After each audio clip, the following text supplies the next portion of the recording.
Good morning for those watching in Washington. Good afternoon in Europe. I'm Ben Haddad. I'm the director of the Future Europe Initiative at the Atlantic Council. And it's my honor to welcome today the Vice President of the European Commission for Values and Transparency, Vera Jourová. This is an event co-organized by the Future Europe Initiative and the Digital Forensics Research Lab at the Atlantic Council. As you know, the relationship with the European Union is central the purpose and mission of the Atlantic Council. The Atlantic Council was founded on the idea that the United States is stronger with its allies, that it's a greater asset, greatest asset, especially in a time of crisis, in a time of great power competition. In this respect, the strength, unity, and resilience of the European Union is a key national interest of the United States. Commissioner Vice President Jourová's portfolio strikes at the heart of many of our programs, many of our content.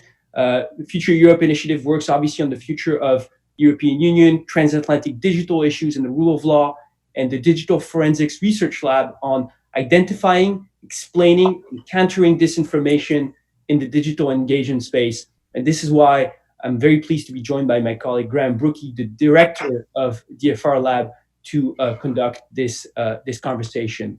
Vice President Jourová, thank you so much for joining us for this conversation. Before I turn to you, let me just give a few ground rules. We're here on Zoom. This conversation is live streamed also on our social media platform, on Twitter, Facebook, and YouTube.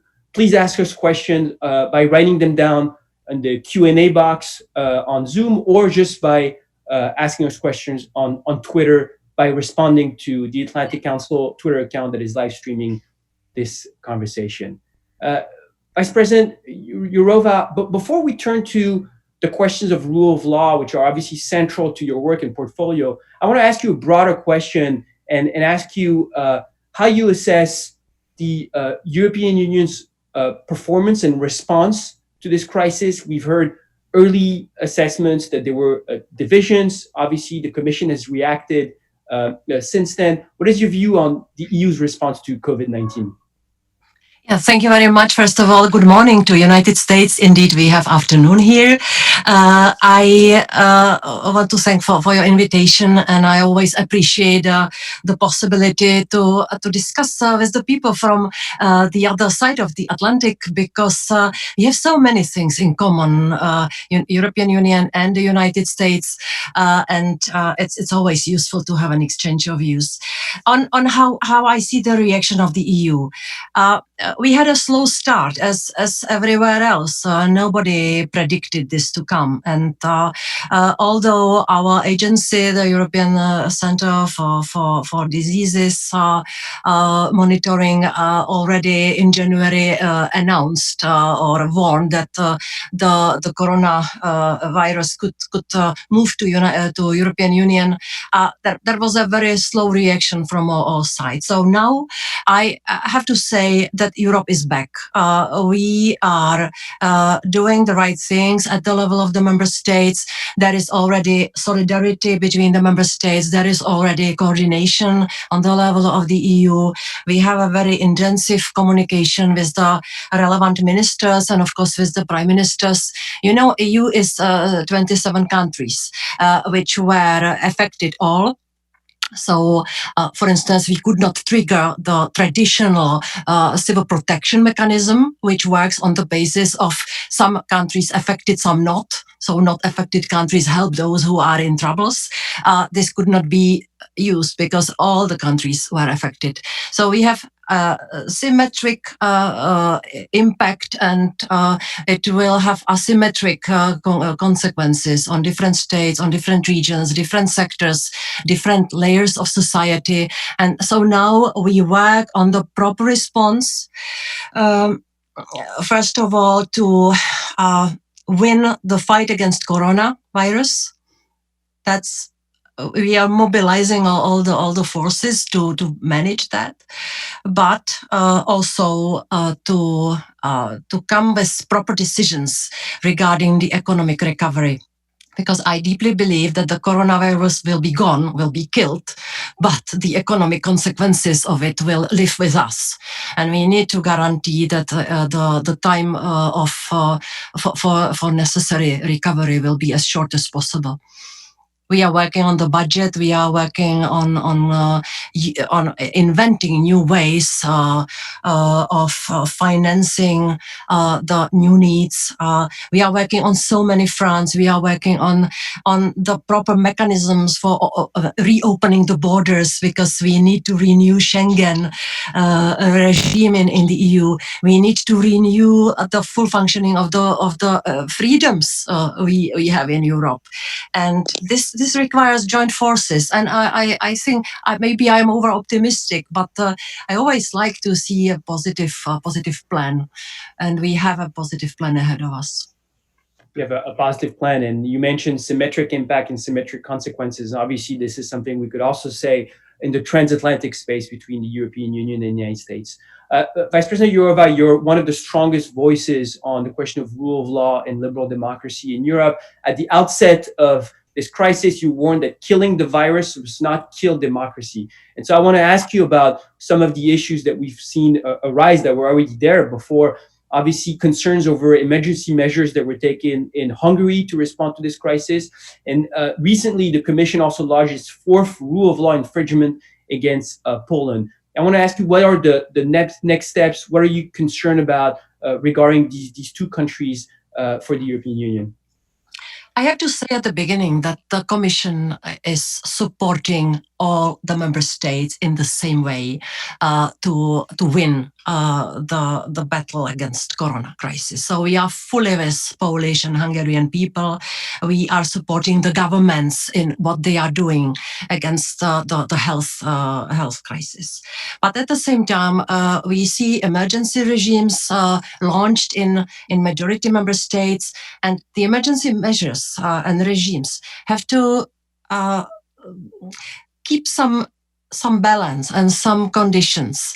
If I may say it in a very simplified way, emergency regime does not mean that you switch off your constitution, that you totally liquidate the civil freedoms, that you are silencing the media, that you are silencing the parliaments, that you are a kind of taking decisions which are not relevant for solving the health crisis, and so we are looking at the emergency measures in the member states through this set of standards.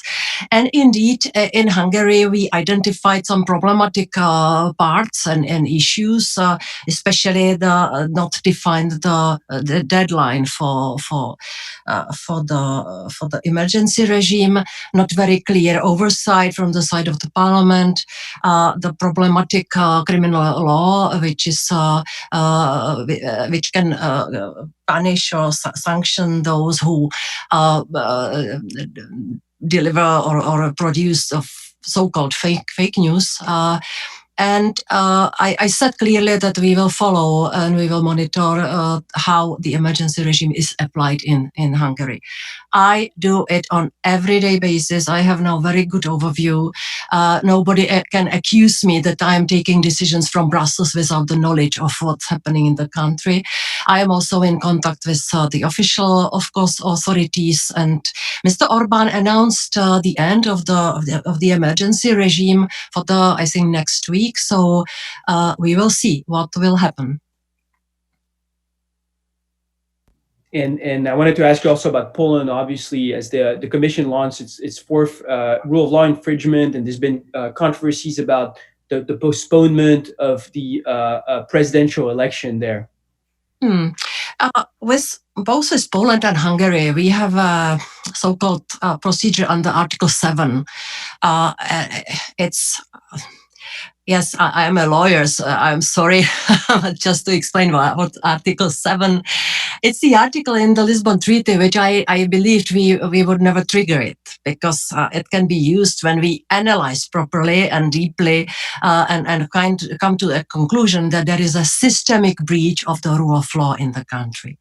And it's the case of Poland because we were watching with big concerns the reform of judiciary system, which according to our assessment is diminishing and threatening the independence of judges and of the courts. And so we launched not only Article 7, but also several infringement procedures because we saw the laws in Poland which were in breach with European laws. And we are winning the cases. We as the Commission, we are winning the cases which are decided by the European Court of Justice. And this is the process which I would really like to see an end of. And we need the proper debate with the Polish authorities. Of course, we have to continue the legal procedures. It's our obligation. But I would really like after Corona to come back to around the table with the Polish authorities and discuss the way forward. And the rule of law issues, for me, this is a personal case. Before we started, I told you that I have a long CV. I was born in 1964. So the first memory in my life are the Soviet tanks in 1968 in my country, in Czechoslovakia. And what followed, the occupation by the army and the so-called normalization, no freedom of speech, no independent courts, no civil society activity. The regime wanted the people to be just disciplined and once in 4 years to come to the so-called elections, which were not free and fair at all. So I know exactly what I don't want to happen in the EU. Because when we joined the Central and East European countries, when we joined the EU, I was so relieved because I understood that the EU will kind of guarantee that we will not slip back to the regime of restricted and limited freedoms. And so for me, this is personal case. And I have to be also professional and I have to do my best to fulfill the legal obligations we have. So for me, this is a difficult task, but I honestly believe that we have to do everything to invite Poland and Hungary back to European Union and to have guaranteed that in those two countries the rule of law functions and can survive. I think what you just said really strikes at the heart of the core values of what animates our work here also at the Atlantic Council. Before turning to my colleague Graham Brookie, let me ask you just the last question on also another very newsy item and speaking to the lawyer. There's been a controversial decision made by the German Constitutional Court recently on the ECB's, the European Central Bank's bond purchasing program. I don't want to ask you so much about the economic consequences it can have on the ECB, but more on the question of what it means for the rule of law in Europe and the tensions between some states asserting their sovereignty over the EU jurisdiction.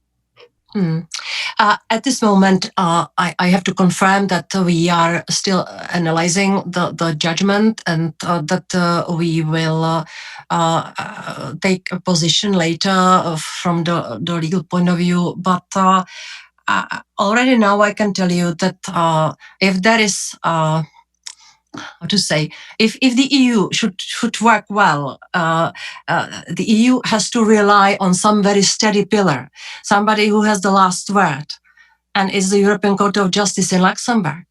And without the pillar, I cannot imagine how we could continue, because then the reference point, if it disappears, we would be in a very difficult situation. And also the primacy of the EU law has been recognized for decades in the EU. So there are the basic principles, including also the independence of the European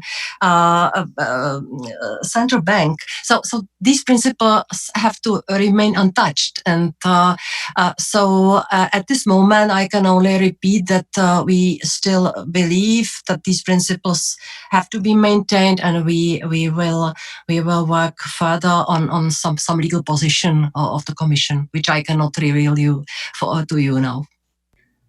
We could have had a scoop. With full respect to the decision of the National Court. Yeah, so this is a delicate exercise, and we have to be careful, but we have also to understand all the possible consequences of this judgment and be able to go through that somehow. Absolutely. Successfully. Madam Vice President, on my part, thank you so much for the important work that you're doing, and thank you for joining us. Let me pass it to my colleague, Graham Brookie, the Director of the Digital Forensics Research Lab at the Atlantic Council. Thanks so much, Ben. And for everybody that's joined us online, I just want to take a quick second to say, don't hesitate to send your questions. This is a conversation as opposed to a presentation. And so if you've joined us on Zoom, there's a chat function. If you're following on Twitter or Facebook, don't hesitate to ask questions in the comments. We have staff at the Atlantic Council that are looking at those comments, and we'll try to get to them here at the end of our conversation. But first, back to you, Madam Vice President. You've long been a leading voice from the efforts by governments to combat disinformation. And now we're experiencing what the World Health Organization termed back in February an infodemic, which they define as an overabundance of information, some accurate and some not, that leads to the wider public struggling to find that accurate information. And so how does that phenomena that is happening in parallel to the pandemic, has that changed your approach with disinformation? Has that lended more urgency to efforts? How has that changed the ongoing efforts that you've led at the EU? Yeah, thank you very much for this question. How much time do we have? This is very long story. I will try to do it short. The COVID crisis. In my view, it's a game changer in many ways, and it has a strange feature that it amplifies all the good things and all the bad things which we already had before. And when we discuss about digital sphere and internet and the technologies, there are so many good things we can use now. We can harvest the advantage of the distant communication, and it's a miracle. And it shows that that there is a very strong positive feature. The negative features, among other things, are illegal content and harmful content, which is so easily spread on internet in the platforms. I had several very serious debates with my partners in the United States. I remember Jeff Sessions, who was kind of mentoring me that you in Europe, you are prohibiting content. We are in the United States fully respecting the freedom of speech. And we spoke about hate speech, which is on the blacklist in the criminal codes in all the member states of the EU, for a very good reason, because free speech cannot to protect free speech. It doesn't mean that we will excuse the speech which can incite real violence and which invites for killing and doing real harm to real people. So coming back to COVID situation. Indeed, we have an avalanche of disinformation and fake news spread in online world. We had to identify what we want the people to read first, to have the access to trustworthy information, because now we live in a period when to read and to have access to the truth authorized rules by health authorities, I speak about health, it might be the way how to save health and lives. So we have an agreement with the platforms that they will give priority and sufficient space to authoritative content from the WHO and from the ministries of health, and to remove dangerous disinformation and fake news which might cause harm to health and security. This is exceptional because we never wanted anything to be removed. We always wanted to work with facts and figures and with the arguments, and this is new, but we are doing this for a very good purpose. COVID is an exceptional situation which requires exceptional measures, but we would like to come back to a kind of old normal and find a way how to regulate internet in relation to illegal content, which is in European conditions: hate speech, child pornography, terrorist content, extremism, and these sort of things, and how to find a way how to diminish the impact of disinformation. And we will intensively work to have this done by the end of this year. So speaking about regulation, speaking about legislation, but also non-legislative actions. So two very interesting threads to pull on a little bit further. So the new European Commission is currently setting its agenda, and you've indicated that you will continue efforts to hold platforms accountable, to include working on furthering the code of practice and things of that nature.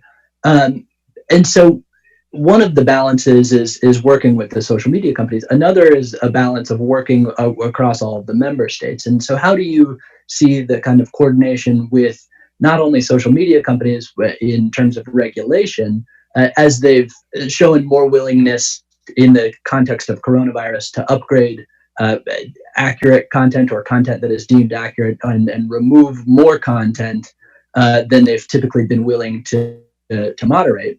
But also we see, to a point that you and Ben had talked about a bit ago, is this some of the efforts by specific member states to draft their own regulations. And so what is the balance there, and how do you see both of those kind of dual heads of coordination, both with member states and with the platforms? Yeah, thank you very much. I will start with the second one.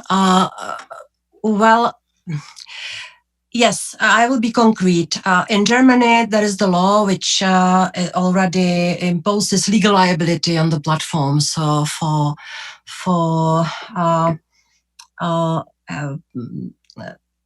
taking measures or for proactive working against the hate speech. This is what I didn't want for Europe, because I still think that in case of doubt, the speech, the hate speech should be left online because we protect the freedom of speech. But in Germany, the law works somehow quite well, according to both the ministers and the platforms. In France, they adopted the Avia law. I think it was 2 weeks ago, and I spoke to French authorities about some possible amendments even before they adopted the law. We have to look into more precisely. It's Germany, it's France. There might be some other states introducing the rules, and we should stop this fragmentation in the EU. That's why I said that by the end of the year, we will propose the pan-European solution. And I will hope we will attract all the member states to come along with us and to adopt the legislation and coherent with the European solution. Fragmentation is not good for European business, if I may be a little bit pragmatic, because for Google and Facebook, if we are so naive and if I may say, even stupid, and we have different laws in different member states, they will manage because they have an army of lawyers. They can adapt to every single national set of rules.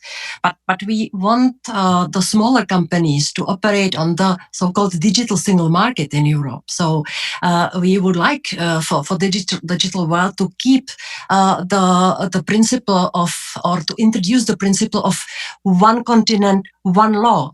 And this is what we did with GDPR. Yeah, it is exactly the case.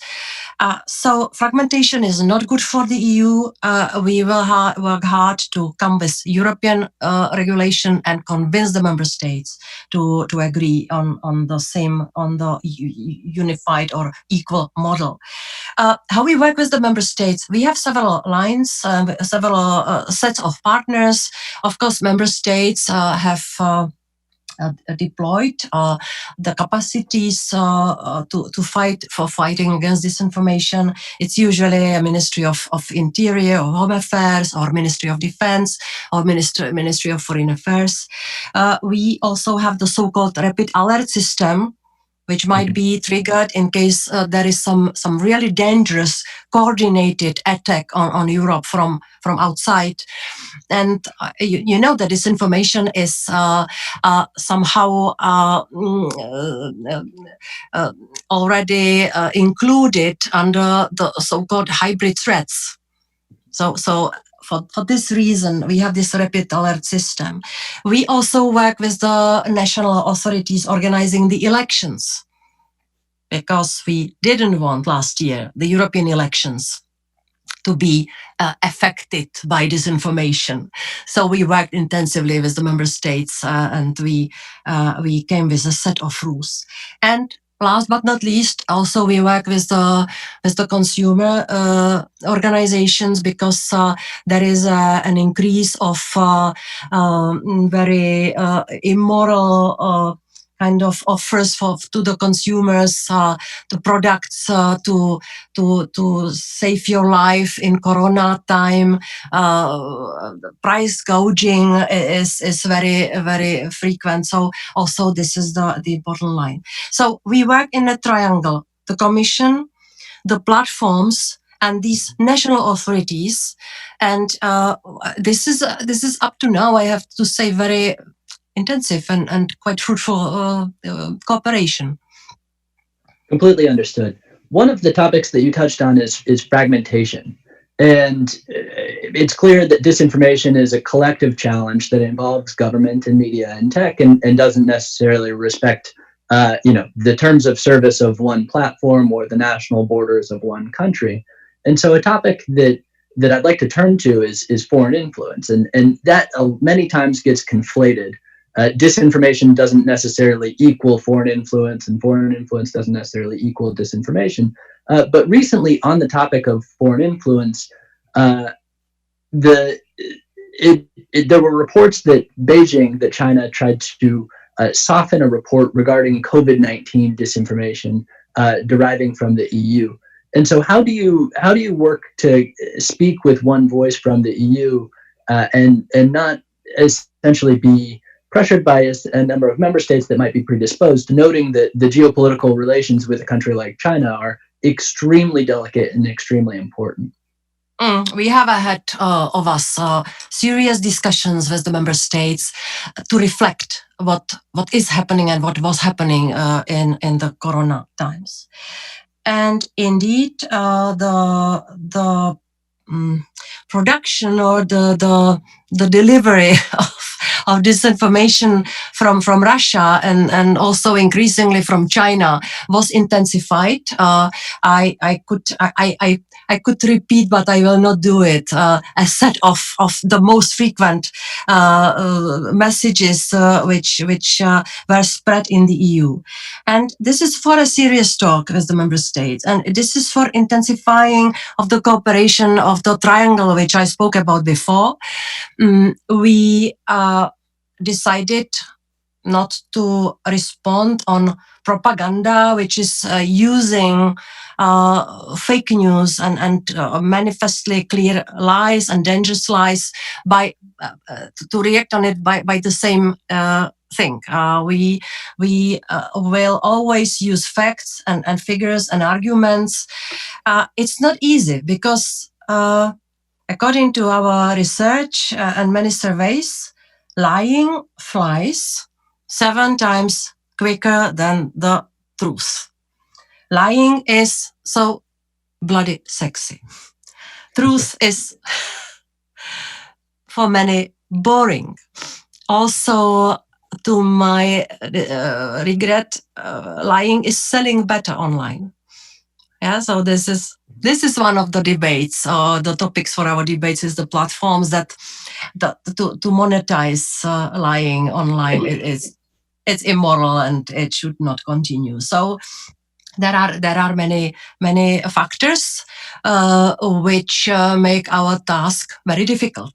But we have to continue. We will also increase the capacities for the fight against disinformation. COVID is a lesson, and before COVID crisis. We identified several topics or themes which were which were frequently covered by disinformation.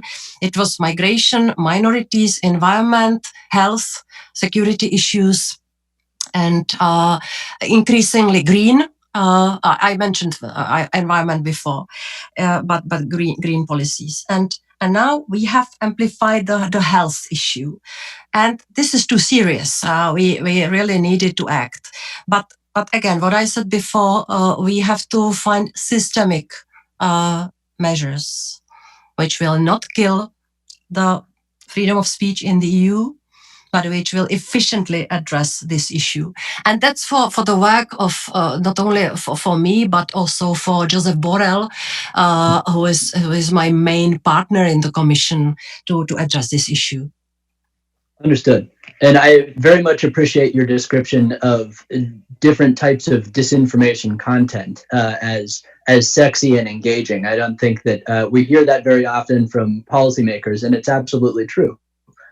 Well, you know, yeah, I am sometimes criticized very much when I say that lying is not illegal. And rightly so. The lawyers sometimes sound cynical, and so I have to add, lying is not illegal, but it's immoral and should not be tolerated. So let's be smart in designing the tools against that, because the freedom of speech should really be our priority to protect the freedom of speech. We have to be very careful in defining what is disinformation, which should be which we should focus on in our actions. Facts belong to everybody. The opinions are personal. So these kind of things have to be considered. One of the terms from policymakers in the United States is speech, but not reach. You might be entitled to specific items of speech, but not necessarily entitled to reaching huge amounts of audience. I love American English because you have the way to say simply what I needed 5 minutes to explain it. Well, and we don't even have a rhyming language either. One last question, and we'll take this one from the audience, but it picks up on one of the kind of key themes that we've been discussing is how do you kind of address the differences of a collective challenge of information between foreign influence and domestic? And so one way that I would paraphrase that is it's very easy for us to get up in democratic nations in the morning and say, oh, well, we're definitely against foreign influence and disinformation from foreign actors in our countries. But it's much more difficult to address the domestic disinformation that occurs that erodes democracy just as much. And so how do you see that balance, and how do you see the levers that you have at the EU in addressing both? Well, it's absolutely a good question, because you touched upon one of the biggest difficulties, because in many cases we are not able to identify where is the origin of the disinformation. Of course, our experts tried to identify. In many cases, they managed. It was especially the case of the pro-Kremlin sources, which not only produced it but also managed to distribute it in the EU. By the way, with different strategy for different member states. Mm-hmm.